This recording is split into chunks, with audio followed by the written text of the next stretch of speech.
بسم اللہ الرحمن الرحیم۔ تو یہ تو ممکن نہیں ہے کہ کسی بھی معاشرے میں کوئی شخص اپنے لیے چلنے کا راستہ، عادات، رویے، رسوم، تقویم، عادات، تمدن، طرز زیست اور انداز معاشرت بالکل منفرد اپنا ہی رکھے اور اس طرح وہ زندگی گزارے۔ ایسا کسی بھی معاشرت میں نہیں پایا جاتا، چاہے وہ کفر کی معاشرت ہے یا اسلامی معاشرت ہے یا کوئی دینی معاشرت ہے۔ اگر کوئی چند لوگ جنگلوں میں مل کے رہتے ہیں تو ان کے ہاں بھی مشترکات ہوتے ہیں اور اس کے مطابق وہ زندگی گزارتے ہیں۔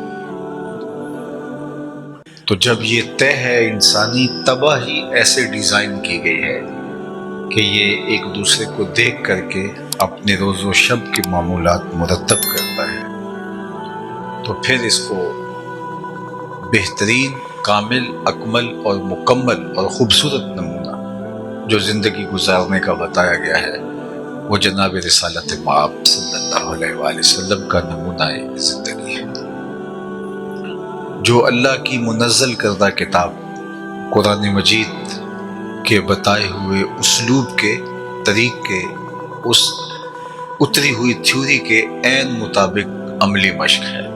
ام المومنین سیدہ عائشہ رضی اللہ تعالی عنہا سے جب پوچھا گیا حضور کی سیرت کے بارے میں تو انہوں نے برجستہ کہا کان خلقہ القرآن، اے پوچھتے والے اگر تو آپ کو دیکھنا چاہتا ہے، طرز زندگی ملاحظہ کرنا چاہتا ہے تو قرآن کھول کے بیٹھ جائے، جہاں قرآن نے حکم دیا وہاں حضور پائے جائیں گے، اور جہاں سے قرآن نے روکا وہاں آپ کو حضور نہیں ملیں گے۔ تو قرآن کی عملی تفسیر اور خوبصورت نمونہ حضور علیہ السلام کی ذات ستودہ صفات ہے، اور یہ حضور کا نقشہ، سیرت کا نقشہ حضرت ام المومنین سیدہ عائشہ رضی اللہ تعالی عنہا بیان کرتی ہیں۔ اور میں سمجھتا ہوں کہ کسی شخص کے کردار کو، رویوں کو، عادات کو، خصائل کو، طرز زیست کو، انداز معاشرت کو اس کی بیوی سے بہتر نہیں جان سکتا، چونکہ انسان یہاں اپنی حقیقی حالت میں ہوتا ہے۔ ایک شخص گاہک سے ہنس ہنس کے بات کر رہا ہو تو یہ کہنا مشکل ہے کہ وہ خلیق ہے اور بہت خوش مزاج ہے، ہو سکتا ہے یہ اس کی کاروباری مجبوری ہو۔ جن دنوں کے اندر الیکشن کا ڈرامہ لگتا ہے تو اگر کوئی شخص ووٹ مانگنے آیا ہے اور بڑی نرمی سے، لجاجت سے، میٹھے دل آویز لہجے میں آپ سے مخاطبت کرتا ہے تو یہ اندازہ لگانا مشکل ہے کہ یہ اس کا حقیقی طریق ہے یا یہ اس کا معروضی رویہ ہے، کیونکہ سیرت جو ہے وہ کسی چیز کی حقیقی حالت کو کہا جاتا ہے، اصلی حالت کے لیے سیرت کا لفظ بولا جاتا ہے۔ قرآن مجید میں اٹھائیے، جب فرعون نے جادوگر بلا لیے اور حضرت موسیٰ علیہ السلام کے معارضے کے لیے ایک میدان میں سب جمع ہوئے تو ان کے ساتھ جو رسیاں تھیں انہوں نے جب وہ پھینکی تو وہ لگ رہا تھا جس طرح یہ لہراتے ہوئے سانپ ہیں، تو کہا اے موسیٰ تم اپنا عصا ڈال دیجئے، تو انہوں نے جب اپنا عصا پھینکا تو وہ اژدہا بن گیا اور ساری پھینکی ہوئی رسیوں کو نگل گیا۔ جب میدان صاف ہو گیا تو فرمایا کہ اب اس کو اٹھا لیجئے، اب اس کو ہم اس کی اصلی حالت کی طرف پلٹاتے ہیں، یعنی اصلی حالت تو عصا ہے، یہ اس کی حیات مقلوبہ تھی جو وقتی طور پہ، عارضی طور پہ تبدیل ہوئی۔ تو وہاں قرآن نے جو لفظ استعمال کیا سنعیدھا سیرتھا الاولی، ہم اب اس کو اس کی حقیقی اصلی حالت کی طرف پلٹاتے ہیں، تو وہاں جو لفظ استعمال کیا ہے اس کی اصلی حالت کے لیے وہ سیرت کا لفظ سنعیدھا سیرتھا الاولی، تو کسی شخص کی حقیقی حالت ہی اس کی سیرت ہوتی ہے، اور حقیقی حالت کہاں معلوم ہوگی؟ وہ اس کے بے تکلف دوستوں میں معلوم ہوگی، اس کے خاندان کے لوگ بتائیں گے، اس کے قریبی لوگ بتائیں گے، اور بیوی سے بڑھ کر کون ہے جو کسی شخص کی حقیقی حالت کو بیان کر سکتا ہے؟ تو ام المومنین جب حضور کا حضور کی سیرت کا نقشہ بیان کرتی ہیں تو کتنی ان کی بات دل کو لگتی ہے، اور کیا انہوں نے حضور کی سیرت کا نقشہ کھینچا ہے، اس سے جامع انداز کیا ہو سکتا ہے۔ انہوں نے کہا کان خلقہ القرآن، میں تمہیں ایک ایک بات کیا بتاؤں، قرآن کھول کے بیٹھ جاؤ۔ قرآن جن کمالات سے مزین کسی شخص کو دیکھنا چاہتا ہے تو وہ آپ کو یہاں ملیں گے، جن اخلاق کا حامل کسی کو دیکھنا چاہتا ہے تو وہ آپ کو یہاں ملیں گے۔ قرآن جن امور سے منع کرتا ہے تو آپ کو شمع بھر بھی وہ چیز یہاں نہیں ملے گی، یہاں نہیں آپ کو نظر آئے گی۔ کان خلقہ القرآن۔ اب ام المومنین سیدہ خدیجہ الکبریٰ رضی اللہ تعالی عنہا، حضور علیہ السلام کی زوجہ محترمہ، ان سے بھی حضور کا سیرت نامہ، حضور کا اسوہ انور پوچھتے ہیں۔ پہلی وحی کے نزول پر حضور کے قلب اطہر پر جو ایک کیفیت آئی قرآن کے نزول کے بعد، ظاہر ہے یہ قرآن تو اگر پتھروں پہ نازل ہوتا تو وہ بھی ریزہ ریزہ ہو جاتے، پہاڑ بھی قرآن مجید کو برداشت نہ کر پاتے۔ یہ حضور کا قلب اطہر تھا جو قرآن کو سہار گیا، ورنہ فرمایا کہ اگر ہم پہاڑوں پہ بھی اتارتے تو وہ بھی ریزہ ریزہ ہو جاتے، شک ہو جاتے، گوارا نہ کر پاتے۔ لیکن بہرحال اس کی کیفیت تو تھی جو حضور کے قلب اطہر پر آئی، تو آقا کریم نے گھر آ کر کہا یا خدیجہ زملونی، مجھے چادر اوڑھا دو، مجھے سردی لگ رہی ہے۔ انہوں نے حضور کے کندھوں پہ چادر ڈال دی، اور پھر حضور کو تسلی دیتے ہوئے انہوں نے جو جملے کہے وہ حضور کی سیرت کا جلی عنوان بھی ہے۔ 6 چیزیں، ایک روایت میں 5 چیزیں، ایک روایت میں 6 چیزیں آتی، سیر کی تمام کتابوں میں موجود ہے، بخاری میں، باقی کتب حدیث میں۔ تو حضور علیہ السلام کی اس کیفیت پر ام المومنین نے کہا کلا واللہ ما یخزیک اللہ ابدا، آپ کا رب آپ کو کبھی بھی بے آبرو نہیں ہونے دے گا، آپ کو پریشان نہیں ہونے دے گا۔ کیوں؟ اب حضور کی سیرت کو بیان کرتے انک لتصل الرحم، اس لیے کہ آپ صلہ رحمی کرتے ہیں، رشتہ داروں کے ساتھ آپ کا رویہ ان کے تلخ نامناسب رویوں کے باوجود درست ہے، اور فرمایا جو یہ چاہے کہ اس کی عمر میں برکت ہو اور اس کے رزق میں برکت ہو، وہ رشتہ داروں کے ساتھ سلوک اچھا کرے، ان کے تلخ کھردرے نامناسب رویوں کے باوجود وہ اپنی زبان کو ان کے حوالے سے کنٹرول کرے، وہ ان کو کوئی ایذا نہ دے، ان کو کوئی تکلیف نہ دے، سوائے اس کے کہ جب رشتہ داروں کی طرف سے کچھ ایسے امور آپ کو لاحق ہوں کہ جو آپ برداشت نہیں کر پاتے، تو پھر ایک حد تک آپ کو فاصلے احتیاط برتنے کی ضرورت، اس کی تو اجازت ہے، لیکن صلہ رحمی کے ضابطے توڑ دینا اور قطع تعلق ہی کر دینا، اس کی اجازت شریعت اسلامیہ نے ہمیں نہیں دی ہے، اور اللہ کے محبوب اس کی مثال ہے۔ آقا کریم کے رشتہ داروں نے جو آپ کے ساتھ سلوک کیا وہ آپ جانتے ہیں، کانٹے لا کے جنگلوں سے حضور کی راہوں میں بکھیرے۔ ام جمیل رشتے میں چچی لگتی تھی، ابو لہب نے حضور کے لیے کیسے کیسے نازیبہ کلمات کہے، تباً لک ہنالک سائر الیوم الہٰذا جمعتنا، گڑے کھودے گئے حضور کی راہوں۔ آقا کریم سجدے میں سر انور رکھے ہوئے ہیں، اوجریاں ڈال دی گئی، گھروں کے کوڑے لا کے حضور کے گھر کے سامنے پھینک دیے گئے، اور آپ نے صرف اتنا کہا قریش یہ حق مجاورت ہے جو تم ادا کر رہے ہو، ہمسائیگی کے یہ حق ہوتے ہیں جو تم ادا کر رہے ہو۔ لیکن اب دیکھیے یہاں حسن سلوک کا رنگ، کہ جب حضور فاتح بن کے مکہ المکرمہ میں داخل ہوئے تو یہ سارے تھر تھر کانپ رہے تھے کہ آج گردنیں اتریں گی۔ آقا کریم نے فرمایا سب کو بلایا گیا تو فرمایا بتاؤ میں تمہارے ساتھ کیا سلوک کروں؟ تو لجاجت بھرے لہجے میں بولے آپ کریم باپ کے کریم بیٹے ہیں، ہم آپ سے خیر کی توقع رکھتے ہیں، اور ان کا یہ خیال تھا کہ گردنیں اترنے سے بچ جائیں، باقی شہر بدر تو کیے ہی جائیں گے، کیونکہ انہیں اپنا کیا ہوا سارا یاد تھا۔ لیکن میرے اور آپ کے آقا مولا نے کیا کہا؟ ہما اذهبوا انتم الطلقاء، جاؤ میں تمہیں سب کو آزاد کرتا ہوں، اور آج میں تمہیں وہی کہوں گا جو میرے بھائی یوسف نے اپنے بھائیوں کو کہا تھا، جو برادران یوسف نے جناب یوسف کے ساتھ کیا تھا۔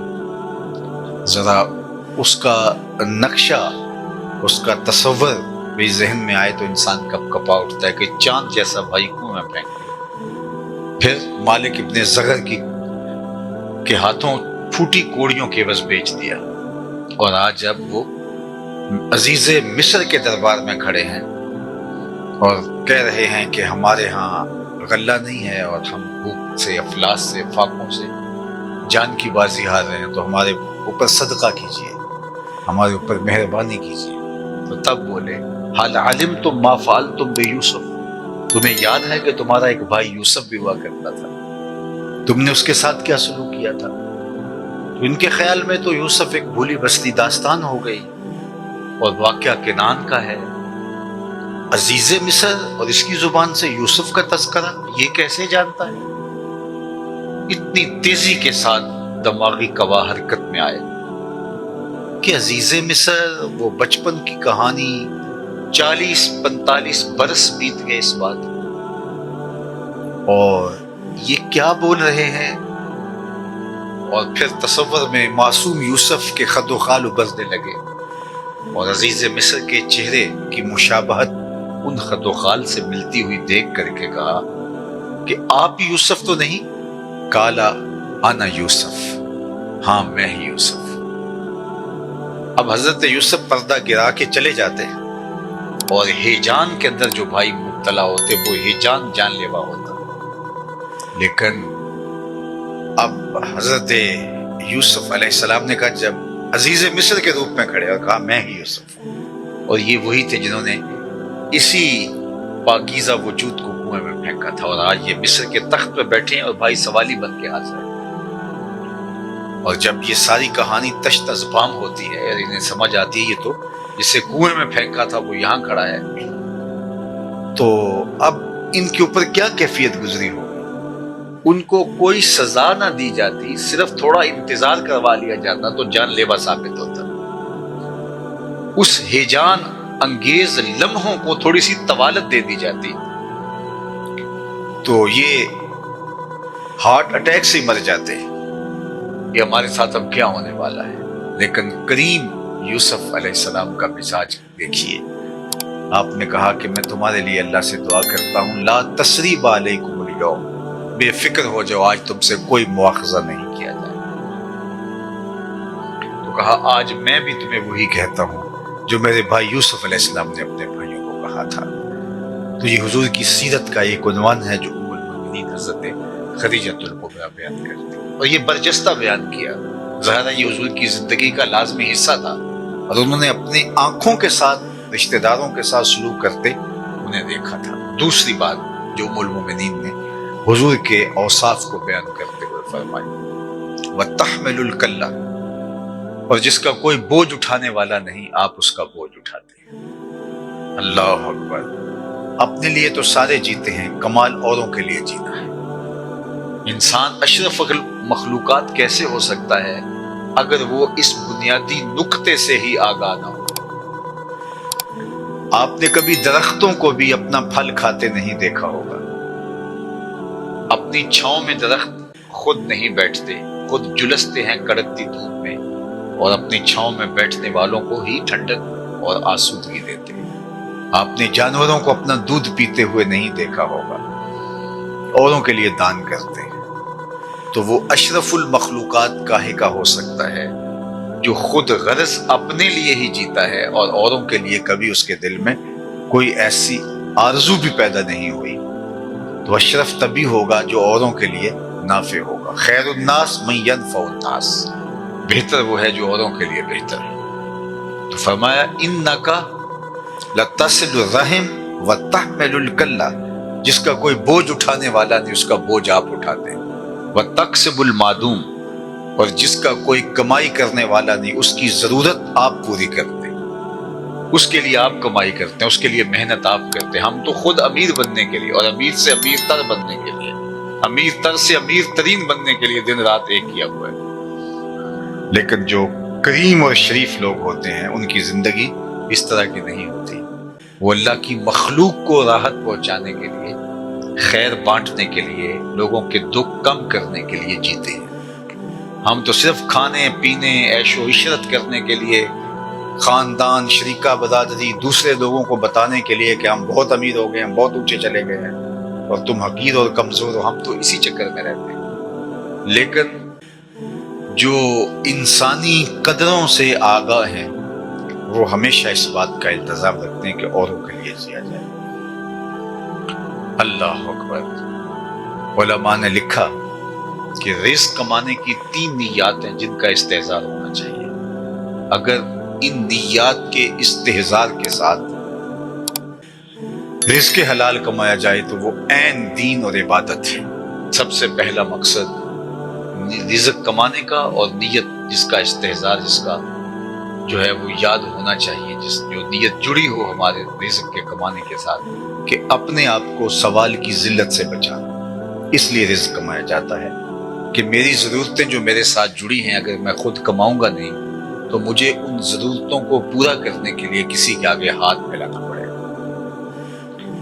تو یہ ہے پہلا مقصد رزق کمانے کا کہ اپنے آپ کو سوال کی ذلت سے بچانا۔ دوسرا مقصد، اللہ مجھے اپنی ضرورت کو پورا کرنے کی توفیق دے تو میرے ساتھ جڑے ہوئے، میرے زیر کفالت جو لوگ ہیں، بچے ہیں، بیوی ہے، بوڑھے ماں باپ بھی ہو سکتے ہیں، چھوٹے بہن بھائی بھی ہو سکتے ہیں جو ابھی کمانے کے لائق نہیں ہوئے، تو ان کی ضرورتوں کو پورا کیا جائے۔ یعنی اپنے لیے اور اپنے زیر کفالت لوگوں کی ضرورتوں کو پورا کرنے کے لیے کمائی کی جائے۔ یہ دوسری نیت ہے جس کا استحضار۔ تیسری نیت کہ اللہ مجھے اور میرے زیر کفالت لوگوں کی ضرورت سے اگر مجھے زیادہ دے دے تو میں معاشرے کے ان لوگوں کی مدد کروں گا جو کسی وجہ سے کمانے کی اہلیت نہیں رکھتے، کثیر العیال ہیں، اپاہج ہیں، کمزور ہیں، مساکین ہیں، اراملہ ہیں، یتامہ ہیں، مساکین ہیں، بے وگاں ہیں، جو کسی وجہ سے کمانے کی اہلیت نہیں رکھتے، تو مجھے میری اور میرے زیر کفالت لوگوں کی ضرورت سے اگر زیادہ ملا تو میں ان کی ضرورت کو پورا کروں گا۔ یہ مقصد 3 ہیں رزق کمانے کے۔ اگر رزق جمع کرنے کے لیے، لوگوں پر اپنا تفوق ثابت کرنے کے لیے، عیش و عشرت کرنے کے لیے، یا اور مقاصد شر اگر ملحوظ ہیں اور ان کے لیے رزق کمایا جا رہا ہے تو وہ حلال رزق بھی وبال ہے۔ لیکن اگر ان 3 نیتوں کے ساتھ حلال رزق کمایا جائے تو وہ رزق باعث رحمت ہے، باعث برکت ہے۔ اللہ اکبر۔ فرمایا التاجر الصدوق الامین مع النبیین یوم القیامہ، سچا تاجر قیامت کے دن پیغمبروں کے ساتھ اٹھایا جائے۔ القاسب حبیب اللہ، جو ہاتھ سے کمائی کرتا ہے وہ اللہ کا محبوب ہے۔ کتنا بڑا اعزاز ہے۔ وَتَقْسِبُ الْمَعْدُومَ، آپ اوروں کے لیے کماتے ہیں۔ چوتھی بات، وَتَقْرِ الضَّيْفَ، آپ اونچے درجے کے مہمان نواز۔ مہمان نوازی یہ صالح اور پاکیزہ فطرت لوگوں کا مزاج ہے اور انہیں خوشی ہوتی ہے کسی کو کھانا کھلایا جائے۔ مہمان اپنی قسمت کا کھانا آپ کے دسترخوان سے آ کے کھاتا ہے۔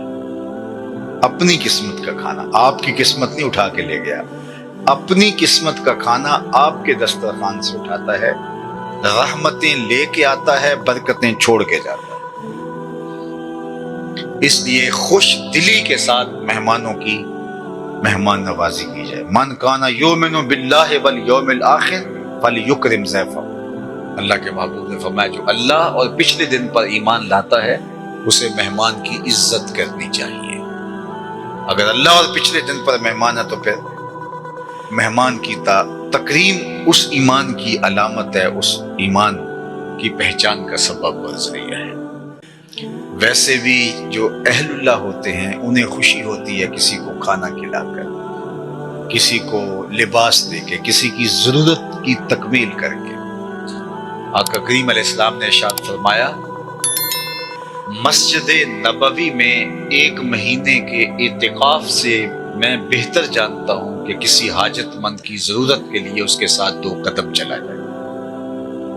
اتنی بڑی بات ہے مسجد نبوی میں اعتکاف کرنا، لیکن اگر کسی ضرورت مند کی ضرورت کو پورا کرنے کے لیے چند قدم آپ چلتے ہیں، میں اس کو بہتر سمجھتا ہوں، بہتر جانتا ہوں۔ تو لوگوں کی ضرورتوں کو پورا کرنا، مہمانوں کو کھانا کھلانا، کمزوروں کو، لاچاروں کو، مجبوروں کو۔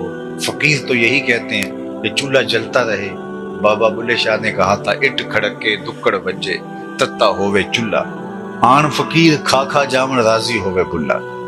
اچھا لگتا ہے کہ ان کا لنگر چلتا رہے اور لوگ عزت نفس کے ساتھ وہاں سے اپنی ضرورت کو پورا کرتے رہیں اور ضرورت کی تکمیل کرتے رہیں۔ اس پر بہت کچھ کہا جا سکتا ہے۔ حضرت سیدنا شیخ عبد القادر الجیلانی علیہ رحمہ نے کہا کہ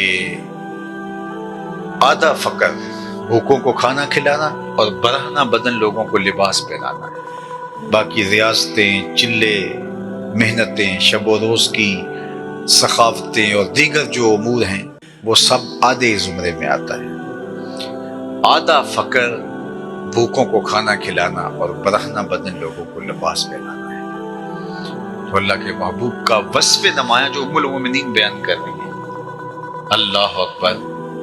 ابھی حضور نے اعلان نبوت نہیں کیا، ابھی حضور نے ایک کیفیت بیان کی، تو آپ کہنے لگی کہ انک لتصل الرحم وتحمل الکلہ وتکسب المعدوم، اور پھر فرمایا وتقری الضیف، جس کا آپ لوگوں کو مہمان نوازی کر کے خوشی حاصل کرتے ہیں۔ اور پھر 5واں وصف حضور کا بیان کیا، وتصدق الحدیث، آپ ہمیشہ سچ بولتے ہیں، آپ ہمیشہ سچ بولتے ہیں۔ اللہ اکبر! یہ حضور کا وصف نمایاں ہے۔ میں کہتا ہوں ہمارے اندر جھوٹ کدھر سے در آیا؟ ہم تو اس نبی کی امتی ہیں جن کو کافر بھی صادق اور امین کہتے تھے۔ الفضل ما شہدت بہ العادہ، عربی کا ایک مقولہ ہے، کمال اسے کہتے ہیں جس کی گواہی دشمن بھی دے۔ جو نہیں مانتے تھے، انکار کرتے تھے، مقاومت میں مقابل آ گئے، مخالفت کی، کیا کچھ نہیں کیا، تلواریں اٹھائیں مقابلے میں، قتل کے منصوبے تیار کیے، دار الندوہ میں بیٹھ کے سازشیں تیار کی، گھر کا گھیراؤ کر دیا، چراغ زندگی بجھانے کی کوشش میں لگے رہے اور ہر طرح راستہ روکنے کی کوشش کی، لیکن ان سے بھی پوچھے تو وہ بھی کہتے ہیں صادق بھی یہ ہیں، امین بھی یہی۔ یہ کردار ہے۔ میں اور آپ اپنے کردار پر غور و فکر کریں کہ ہم کھڑے کہاں ہیں۔ دشمن بھی صادق اور امین کہتے تھے، سچا کہتے تھے۔ یہ حضور کا وصف ایک نمایاں تھا۔ اللہ اکبر! بلکہ جب حضور نے جبل صفا پہ صنادید قریش کو بلایا اور ان کو اللہ کی دعوت دینے لگے، تو سب سے پہلے یہ پوچھا کہ لوگوں، اگر میں کہوں کہ پہاڑ کی دوسری جانب ایک لشکر آ رہا ہے جو تمہیں طاقت و تاراج کر دے گا، تمہارے اوپر حملہ آور ہوگا، تو میری بات مان لو گے؟ تو انہوں نے کہا نظر نہ بھی آیا تو ہم کہیں گے ہم اندھے ہیں، آپ سچے ہو۔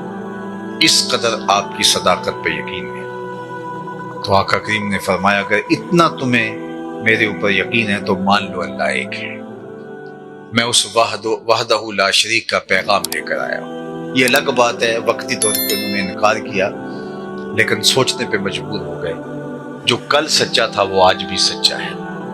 اور جب حضور کے گھر کا گھیراؤ کر کے حضور کی زندگی کا چراغ بجھانے کے لیے درپیش ہوئے، آپ جانتے ہیں کہ حضور علیہ السلام نے حضرت علی مرتضیٰ کو اپنے بستر پہ لٹایا تھا اور کہا تھا کہ ان کی امانتیں دے کے تم اس کو مدینے چلے آنا۔ تو گویا یہ اس بات کا اعلان ہے کہ جو جان کے دشمن ہیں ان کی امانتیں بھی حضور کے گھر میں پڑی ہوئی ہیں۔ یہ تھا حضور کا وصف اور آقا کریم کی صداقت، حضور کی دیانت اور امانت داری کا حق۔ آج ہمارا تاجر کہتا ہے کہ جھوٹ نہ بولے تو سودا ہی نہیں بکتا۔ میں کہتا ہوں کہ جاپان کیسے بیچ لیتا ہے، پوری دنیا میں فروخت کر رہا ہے، سچ بول کے دے رہا ہے۔ ہم کہتے ہیں جھوٹ نہ بولے تو سودا نہیں بکتا، یہ منطق تراشی کہاں سے؟ ہم تو اس درسگاہ میں نہیں پڑھے جہاں جھوٹ سکھایا جاتا ہے اور جھوٹ کو فن قرار دیا جاتا ہے۔ ہمارے آقا مولا تو صادق اور امین تھے۔ میرے اور آپ کے آقا مولا سے جب پوچھا گیا کہ مومن بزدل ہو سکتا ہے، فرمایا نہیں، بہادر ہوتا ہے، لیکن ہو سکتا ہے کبھی بزدلی کر جائے، آخر بشر ہی تو ہے۔ پھر پوچھا گیا مومن بخیل ہو سکتا ہے، فرمایا نہیں، سخی ہوتا ہے، لیکن ہو سکتا ہے کبھی بخل بھی کر جائے، آخر بشر ہی تو ہے۔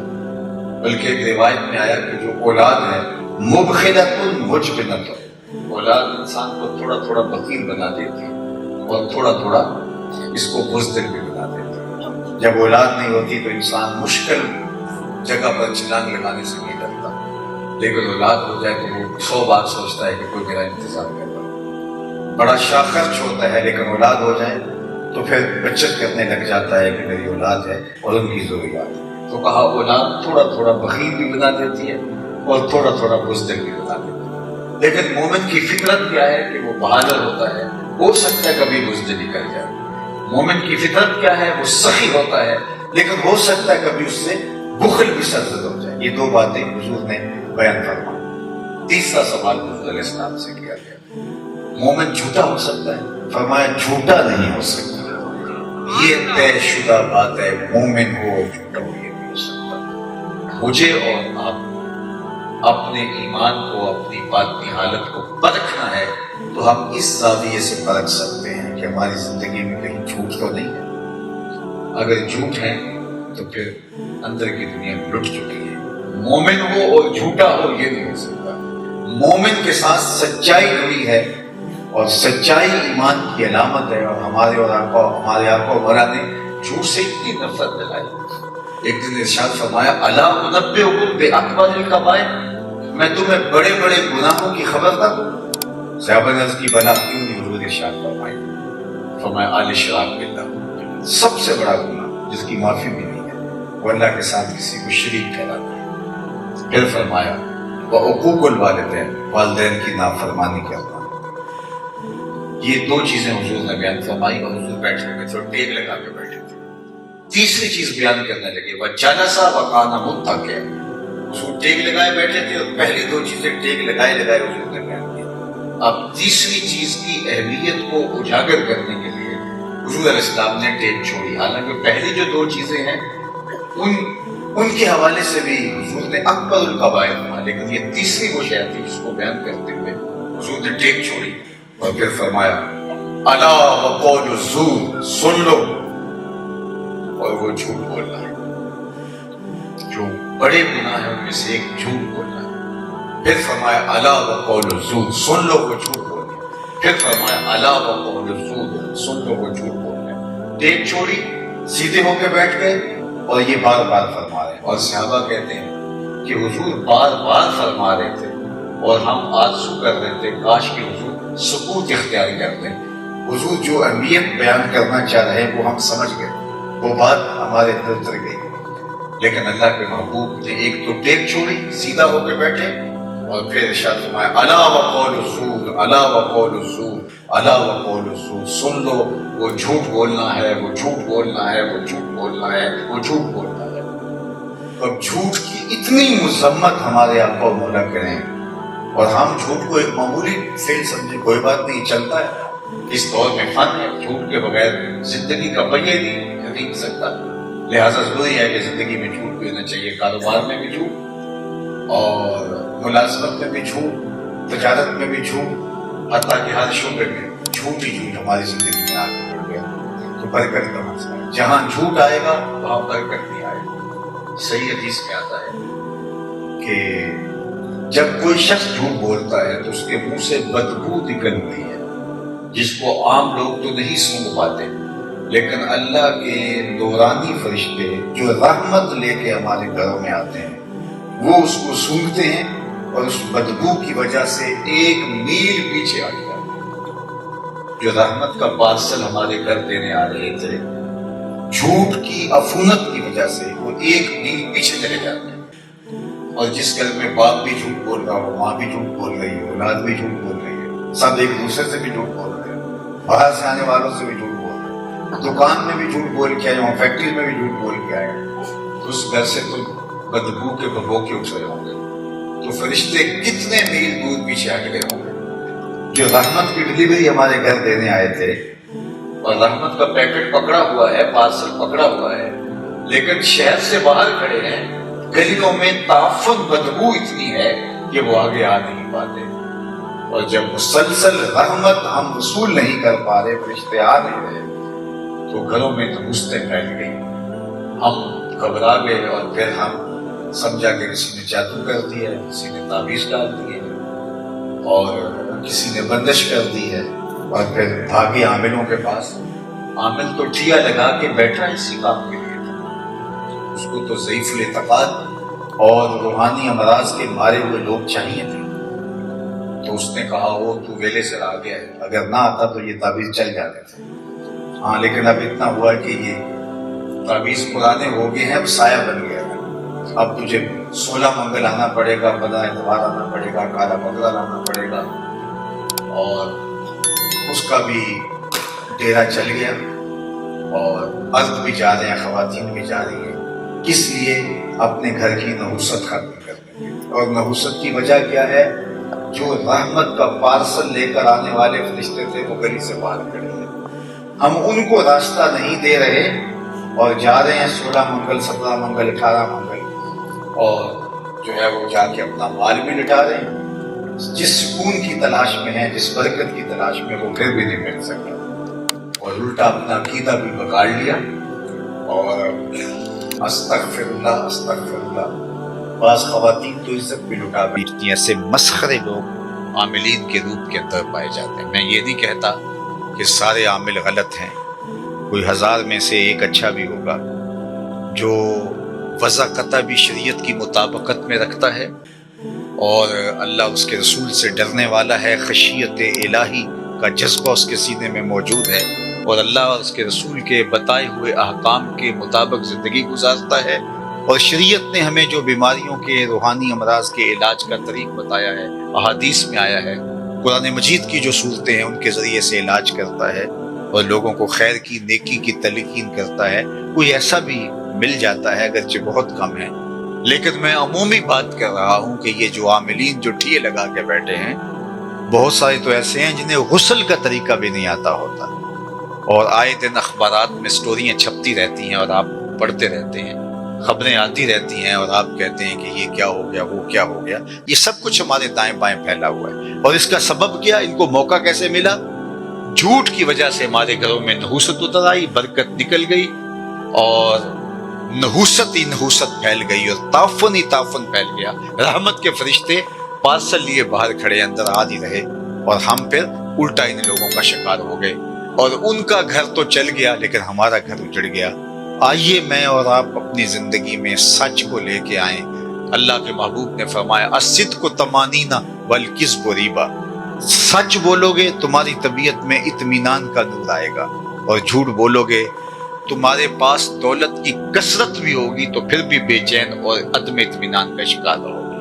آج ہمارا مسئلہ کیا ہے؟ ہم کثرت کے پیچھے چل پڑے ہیں، برکت کے پیچھے نہیں۔ رزق کی برکت اور چیز ہے، رزق کی کثرت اور چیز ہے۔ ہم کثرت کے پیچھے بھاگتے ہیں، ہمارا رب ہمیں رزق مبارک دینا چاہتا ہے، اور مبارک رزق سچ سے ملے گا۔ اللہ اکبر۔ جھوٹی قسموں سے آپ سودا تو بیچ لو گے، برکت نہیں ہوگی، لیکن اگر سچ سے تھوڑا بھی بیچو گے تو وہ جو تھوڑا مال بھی ہاتھ میں آئے گا، اللہ تعالیٰ اس کے اندر بھی برکتیں اور رحمتیں ڈال دے گا، اور اپنی کرم نوازیاں آپ کو مجھے نصیب کرے گا۔ تو آئیے میں اور آپ عزم کر کے اٹھیں، یہ حضور کی سیرت ہے۔ اصل ہمارے ہاں جلسہ سننے کا، جلسہ کرنے کا، جلسہ کرانے کا مقصود کیا رہ گیا ہے؟ تلذذ سمعی۔ واہ واہ، کیا جلسہ ہوا، کیا خطاب کیا، کیا اٹھان تھی خطیب کی، اور ہم یہ سننا چاہتے ہیں، اور واہ واہ کے ڈونگرے برسانا چاہتے ہیں، اور پھر خوشی خوشی گھر لوٹنا چاہتے ہیں۔ وہ بات ہم نہیں سننا چاہتے جس پر ہمیں عمل پیرا ہونا پڑے اور اپنی زندگی کو بدلنا پڑے۔ تو 100 سال بھی یوں جلسے سنتے رہیں گے جس میں ہم عمل کی طرف نہیں آئیں گے تو وہ ہمارے لیے نافع نہیں ہوں گے، اور اگر ہم عمل کی راہوں کے مسافر ہوں گے، خیر کی طرف بڑھیں گے، تو اٹھنے والا ہر قدم منزل کی طرف قریب سے قریب طرح میں کرتا چلا جائے گا۔ تو آئیے آج کی اس مجلس کے اندر، چونکہ اسوہ رسول عنوان ہے، تو اسوہ رسول کے عنوان سے حضور کا نمایاں اسوہ ہے کہ حضور کی زندگی سچ سے عبارت تھی، سچائی سے حضور علیہ الصلوۃ والسلام کی معرفت اور پہچان ہے، حتیٰ کہ جو دشمن ہیں وہ بھی صادق اور امین کہتے ہیں۔ کیا ہم اپنے کردار کو ایسا نہیں بنا سکتے اس نبی کے غلام ہو کر، اس نبی کے نوکر ہو کر، اس نبی کے گدا ہو کر، کہ لوگ ہمارے اوپر انگلی نہ اٹھا سکیں کہ جو مرضی ہو جائے یہ شخص جھوٹ نہیں بول سکتا اس لیے کہ عاشق رسول ہوا کرتا ہے، یہ حضور کا غلام ہوا کرتا ہے۔ میری غلامی کا ثبوت میری پگڑی سے نہیں، میری غلامی کا ثبوت یہاں لگے ہوئے بیج سے نہیں، میری غلامی رسول کا ثبوت میرے کڑکتے گرجتے نعروں سے نہیں، میری غلامی کا ثبوت میرے رویے سے ملے گا، میرے طرز زندگی سے ملے گا۔ میں کسی سے کاروبار کرتا ہوں تو کاروبار میں اس کے ساتھ کیسا ہوں، میں نے کیا رویہ کیا، اس سے پتہ چلے گا کہ میرے اوپر حضور کی غلامی کا کتنا اثر ہے۔ میرا رنگ، میرا ڈھنگ، کوئی میرے سے رشتہ داری کرتا ہے تو پھر اس کو پتہ چلے کہ یہ غلام ہے، عاشق رسول ہے، تو اس نے تو میرے سے فراڈ نہیں کیا، دھوکہ نہیں کیا۔ لیکن ہمارے سارے معاملے الٹ ہوں اور ہم زبان پر تھرکتے ہوئے لفظوں سے ہی اظہار محبت کریں تو میاں ابھی ہمارا عشق کچا ہے، اس کو پختہ کرنے کی ضرورت ہے۔ عاشق عاشق ہر کوئی آکے، پر عاشق بندا مر کے، زہر پیالہ کوئی نہیں پیندا، پر عاشق پیندا مر کے۔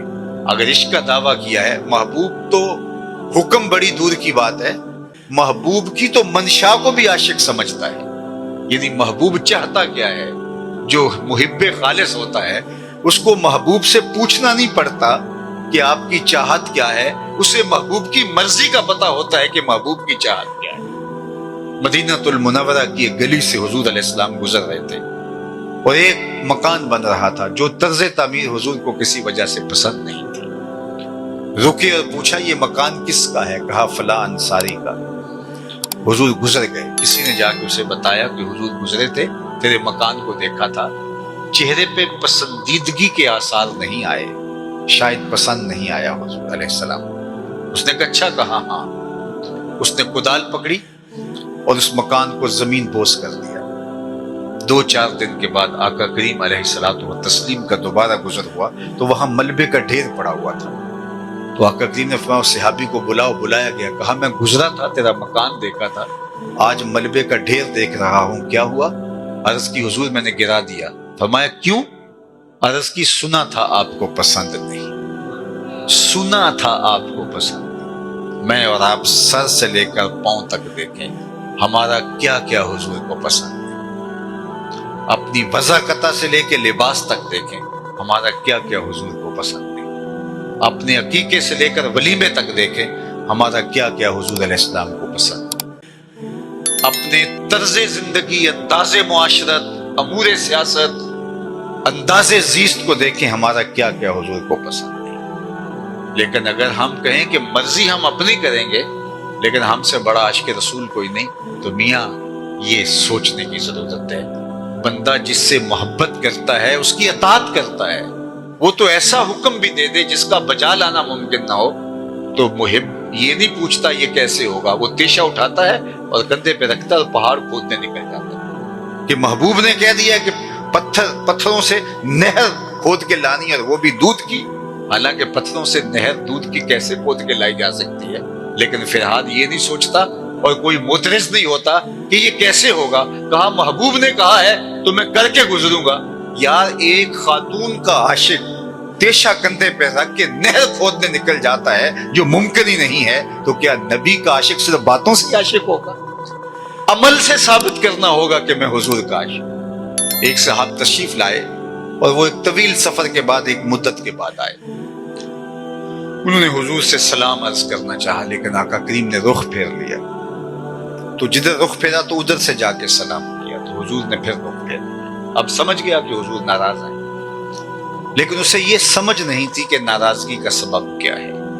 ہمیں تو اگر پتہ چل جائے کہ کوئی بزرگ، استاد، والد، مرشد ناراض ہے اور ہمیں ناراضگی کا علم نہ ہو تو ہم خود ناراض ہو جاتے ہیں، لیکن وہ صحابہ کو پوچھتا پھرتا ہے کہ حضور ناراض ہیں، مجھے سمجھ نہیں، آپ بتا سکتے ہیں کہ ناراضگی کی وجہ کیا ہو سکتی ہے؟ تو انہوں نے سوچا اور کہا ہاں یہ جو تو نے سونے کی انگوٹھی پہن رکھی ہے یہ حضور علیہ السلام منع فرما چکے، اس کو آتش دوزخ کا انگارہ قرار دیا ہے، تو شاید ناراضگی کا سبب یہ ہو۔ وہ آگے بڑھے، انگوٹھی اتار کے حضور کو پیش کرتے ہوئے کہا حضور اس وجہ سے ناراض ہیں، یہ رہی۔ آقا کریم نے وہ انگوٹھی پکڑی اور یوں پھینک دی۔ ناراضگی کا سبب یہی تھا۔ بیٹھ گیا، مجلس برپا ہو گئی۔ جب اختتام کو پہنچی، لوگ واپس پلٹنے لگے، یہ بھی واپس جانے لگے، تو کسی نے اشارہ دیا وہ انگوٹھی تو اٹھا لو، تم تو نہیں پہن سکتے، تمہاری بیوی تو پہن سکتی ہے۔ تو اس صحابی نے جو جواب دیا وہ جواب سنیے اور میری گفتگو اختتام کی طرف بڑھ جائے گی۔ تو حضور نے وہ پھینک دی تو جانے لگے، تو کسی نے کہا کہ وہ اٹھا لو، آخر ہے تو قیمتی دھات، تم تو نہیں پہن سکتے، تمہاری بیوی پہن لے گی۔ تو صحابی نے جواب دیا سنو، واللہ لا آخذہ وقد طرحہ رسول اللہ صلی اللہ علیہ وآلہ وسلم، اس نے کہا اللہ کی قسم میں اسے کبھی نہیں اٹھاؤں گا جس کو میرے حضور نے پھینک دیا۔ پڑی رہے، سونا ہے، چاندی ہے، ہیرا ہے، موتی ہے، لال ہے، کچھ بھی اب پڑا رہے، میں کبھی نہیں اٹھاؤں گا جس کو میرے حضور نے پھینک دیا۔ میں اور آپ اپنے اندر اتر کے دیکھیں، کوئی ایسی عادت تو نہیں اٹھائے پھر رہے جس کو حضور نے پھینک دیا، کوئی ایسا رویہ تو نہیں اٹھائے پھر رہے جس کو حضور علیہ السلام نے پھینک دیا، کوئی ایسی دوستی تو نہیں اٹھائے پھر رہے جس کو آقا کریم علیہ السلام نے پھینک دیا، کوئی ایسی رشتہ داری تو نہیں اٹھائے پھر رہے، کوئی ایسا تعلق تو نہیں اٹھائے پھر رہے، کوئی ایسا کاروبار تو نہیں اٹھائے پھر رہے جس کو حضور علیہ السلام نے پھینک دیا۔ اگر میں ان سے محبت کرتا ہوں، میں ان کا عاشق ہوں، تو پھر میرے عشق کا تقاضا یہ ہے کہ عاشق محب کی ہر بات مانتا ہے، اس کی اداؤں کو بھی اختیار کرتا ہے۔ اس لیے میں اور آپ اپنے عشق کا ثبوت اپنے عمل سے دیں گے، ہمارا رویہ بتائے گا کہ ہم واقع حضور کے غلام ہیں، ہم حضور کے عاشق ہیں۔ نور آنکھوں میں تو چہروں پہ اجالے ہوں گے، مصطفیٰ والوں کے انداز نرالے ہوں گے، دنیا میں بھی ان کے دم سے مقدر چمکا، محشر میں بھی ان کی رحمت کے حوالے ہوں گے۔